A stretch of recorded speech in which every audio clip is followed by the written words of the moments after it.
Myles Garrett didn't hold back when a reporter tried to blame Shedeur Sanders for the Browns' loss. He fired back with a response that left everyone speechless. I think he did well. I think he looked good. He came up big when we needed him to. And there's going to be some ups and downs for anyone, especially a rookie. But he went in there and he looked composed. He escaped out of some sacks, broke the pocket. Made some big time plays and just guys in the A gap. They're down at 8. Here comes the pressure. Running away from it is Sanders. He's looking long. He's got a man caught at the 10-yard line. Bonds.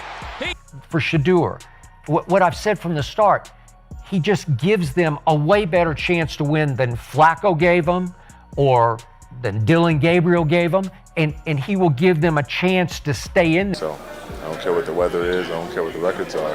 You gotta go and get it every Sunday. The Cleveland Browns are spiraling. Another loss, another week of questions, another round of finger-pointing and frustration from a fan base that's seen more heartbreak than hope this season. But in the wreckage of their latest defeat, something unexpected happened. Something that might just change the narrative around the most polarizing rookie quarterback in the NFL right now. Myles Garrett just went to bat for Shedeur Sanders. Hard. After the game, we talked about the run defense issues against Tennessee. So what had to be fixed, especially given what Chicago does on the ground? We just weren't as assignment sound as we have been in the past.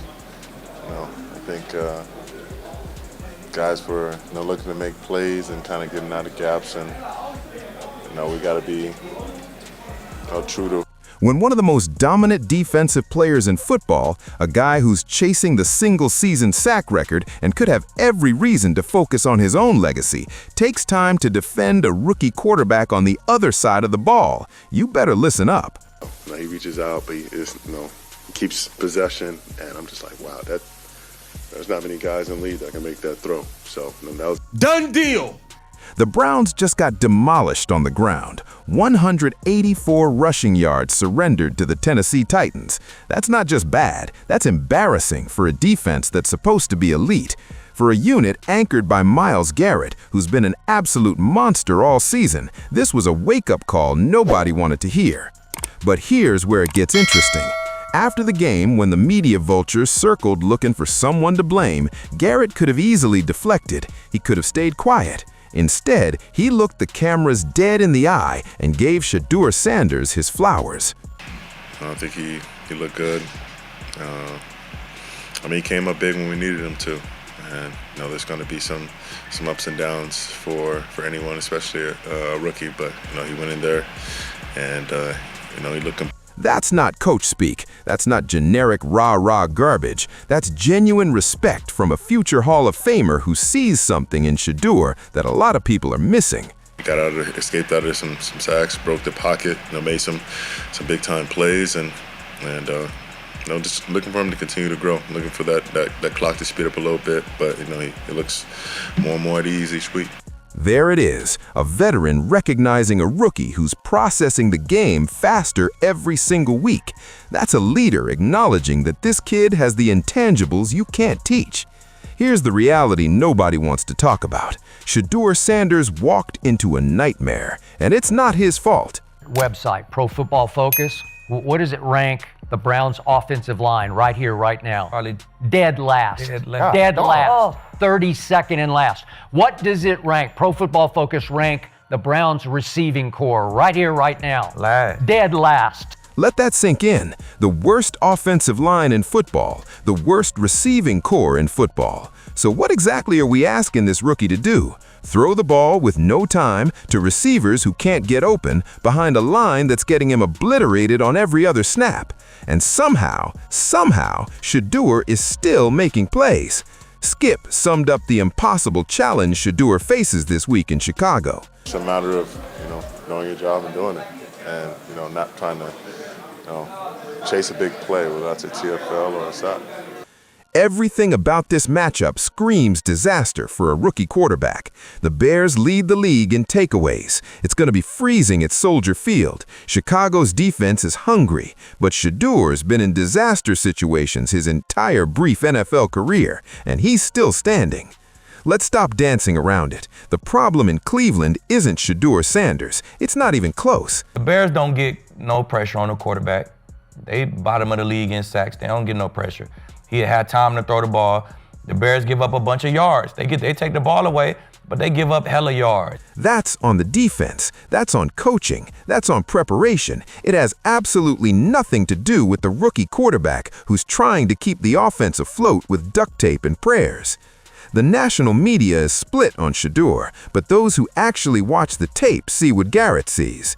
Shannon Sharp broke down why Shedeur could actually succeed against Chicago despite the difficult circumstances. I think he's going to be in comeback mode all day. Like you said, I think the Bears offense is going to get after the Browns defense. That's the blueprint. The Bears defense thrives on turnovers, but they're not getting consistent pressure. If Shedeur protects the ball and takes advantage of the time he gets, he can move the ball. Actually, I went back, negate the Titans game. I went back and watched the Niners game and really see how the offense was, rolling before they had the muff punt, the kickoff return where the guy stepped out on the 6, the fumble, quarterback's handoff with Fannin, and all those blunders. The game was tight.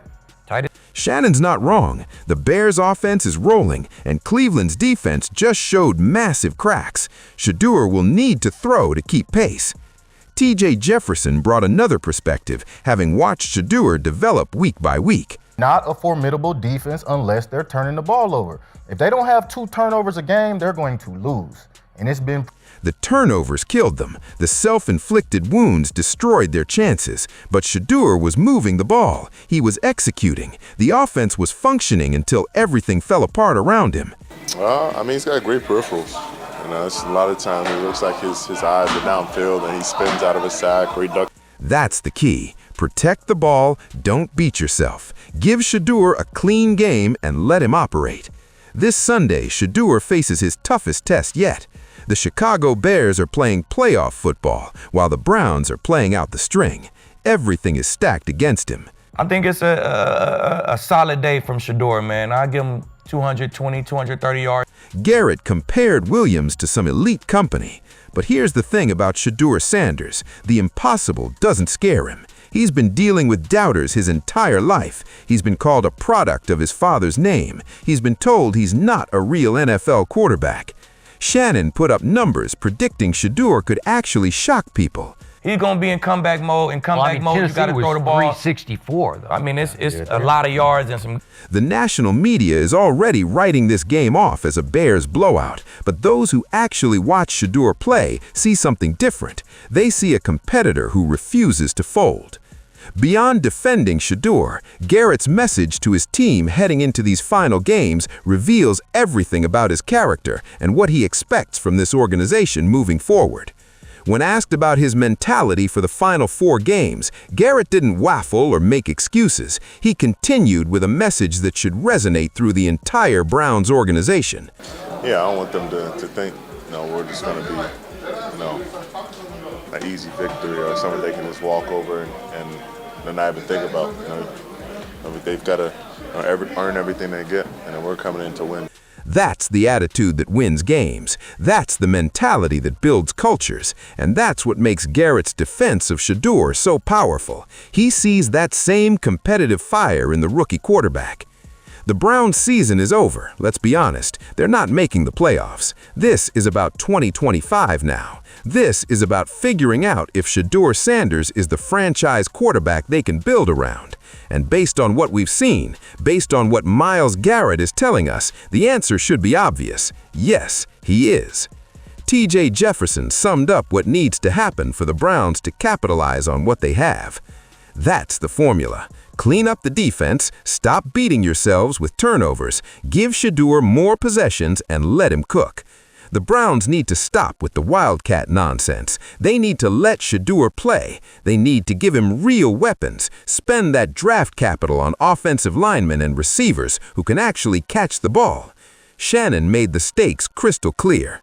Because here's the uncomfortable truth for Cleveland. If you waste Shedeur Sanders the way you've wasted every other quarterback who's come through here, you're going to regret it for the next decade.